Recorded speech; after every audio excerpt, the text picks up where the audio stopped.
जाता है। लेकिन हर मुश्किल का हल होता है और हीट वेव से बचने के तरीके भी हैं। सबसे पहले स्टेप है तैयारी और आगाही।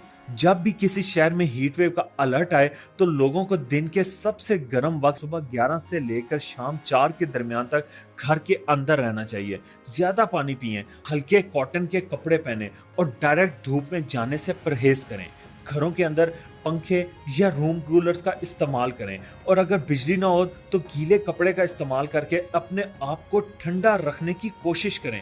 पब्लिक लेवल पर जरूरत है कि गवर्नमेंट कूलिंग सेंटर्स एस्टैब्लिश करे, पानी के स्टॉल्स लगाएं और इमरजेंसी हेल्थ यूनिट्स तैयार रखें। मीडिया और स्कूल्स को चाहिए कि लोगों को हीट सेफ्टी अवेयरनेस सिखाएं। लॉन्ग टर्म सोल्यूशन सिर्फ एक है, क्लाइमेट चेंज को सीरियसली लेना, पेड़ पौधों को लगाना, कार्बन एमिशन कंट्रोल करना और रिन्यूएबल एनर्जी अडॉप्ट करना। ये स्टेप्स लेना जरूरी है, वरना आने वाले सालों में